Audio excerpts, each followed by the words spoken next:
Problem হচ্ছে Saudi আরব কেন কিছু বলে না ফিলিস্তিনের যুদ্ধে। তো সৌদি আরব বললে কি হবে?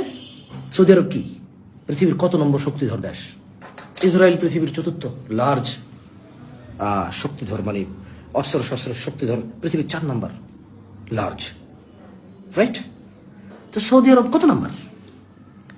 সৌদি আরব যদি এখন ইসরায়েলের বিরুদ্ধে কথা বলে কি লাভ হবে? সৌদি আরব কি করতে পারবে? সৌদি আরব আল-আকসা, মানে ফিলিস্তিন কি আল-আকসা নাই? সৌদি আরবে মক্কা আর মদিনা আছে, রাইট? তো ফিলিস্তিনে তো আল-আকসা আছে।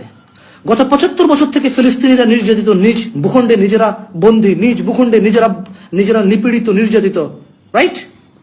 বাকি মুসলিম দেশ কি করছে ফিলিস্তিনের জন্য? বাকি মুসলিম দেশ কি করছে? বাকি মুসলিম দেশ ফিলিস্তিনের জন্য কিছুই তো করে নাই। তাহলে সৌদি আরব যদি কিছু বলে এখন ইসরায়েলের সাথে লেগে যায়, বাকি মুসলিম দেশ সৌদি আরবের জন্য কি করবে? কাতার, কুয়েত, ওমান, কোন একটা দেশ লেগে গেল সৌদি আরব মানে ইসরায়েলের সাথে। হ্যাঁ ঠিক আছে, আমেরিকা থেকে রণতরী পাঠাইছে 2টা, কারণ আমেরিকা ওনারা বলছে যে আমরা ইসরায়েলকে সঙ্গে আছি, আমরা হেল্প করবো আমাদের ফ্রেন্ডদের, রাইট? তো কি করলো? রণতরী পাঠাই দিছে। সমুদ্র পথে 2য় রণতরী পাঠাই দিছে। ওরা বলছে যে আমরা ইসরায়েলের সঙ্গে আছি বলে রণতরী পাঠাইছে। 75 বছর থেকে ইরান বলে কি বলে ফিলিস্তিনের সঙ্গে আছে। কোনোদিন তো এরকম কিছু দেখিনি আমরা। তুরস্ক 75 বছর থেকে বলে আমরা ফিলিস্তিনিদের সঙ্গে আছি, বলতেছে যে আমরা ফিলিস্তিনিদের সঙ্গে আছি, কিন্তু ফিলিস্তিনিরা তুরস্কে ঢুকতে পারবে না, আমরা অনুমতি দিব না। ওকে, গুড। আচ্ছা, এখন আমি যেটা বলতে চাচ্ছিলাম, আমাদের বাংলাদেশে অনেক মানুষ, আমি নিজে চিন্তা করি, কি রে সৌদি আরব কেন কিছু বলে না? সৌদি আরব কি? আমি রাইট নাও আমি নিজে প্রশ্ন করছি। সৌদি, আমি এগ্রি করি সৌদি আরব বাংলাদেশ থেকে পাওয়ারফুল।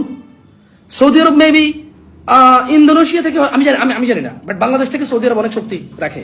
বর্তমান ফিলিস্তিন, আজকের দিনের ফিলিস্তিন থেকে সৌদি আরব অনেক বেশি সমর্থ রাখে, গুড। বাট ফিলিস্তিনের পক্ষ যদি সৌদি আরব বলে যে আমি সঙ্গে আছি, সৌদি আরব কি করবে? সৌদি আরব কত ক্ষমতা আছে? আপনি মনে করতেছেন সৌদি আরব যদি বলে যে আমি ফিলিস্তিনের সঙ্গে আছি, বাংলাদেশ, ইন্দোনেশিয়া, মালয়েশিয়া, কাতার, কুয়েত, ওমান, ইরান, ইরাক, তুর্কি, আফগানিস্তান, পাকিস্তান, এই সব মুসলিম অধ্যুষিত এলাকার সবাই বলবো যে হ্যাঁ সৌদি আরবের সাথে যে আমরা যুদ্ধ করবো? কেন? For what reason? সৌদি আরব যদি ইসরায়েলের সাথে লাগে, সৌদি আরব যদি আমেরিকার সাথে লাগে, আপনি কেন এটা আশা করেন যে সারা পৃথিবীর মুসলিমরা সৌদি আরবের পক্ষ নেবে? তো পক্ষ তো ফিলিস্তিনেরও নিচ্ছে। বাংলাদেশের রাস্তাঘাট বন্ধ করে মিছিল মিটিং হচ্ছে, আমেরিকার রাস্তাঘাট বন্ধ করে মিছিল মিটিং হচ্ছে, সারা পৃথিবীতে মিছিল মিটিং হচ্ছে পক্ষ। বাট আমেরিকা যখন পক্ষ নেয় ইসরায়েলের, তখন আমেরিকা রণতরী পাঠায়। আমেরিকা, ব্রিটেন, ফ্রান্স যখন ইউক্রেনের পক্ষ নেয়, তখন যুদ্ধ জাহাজ পাঠায়, সেনা ট্রেনিং করার জন্য, সাধারণ মানুষকে যোদ্ধা বানানোর জন্য ট্রেনিং করার জন্য ট্রেনিং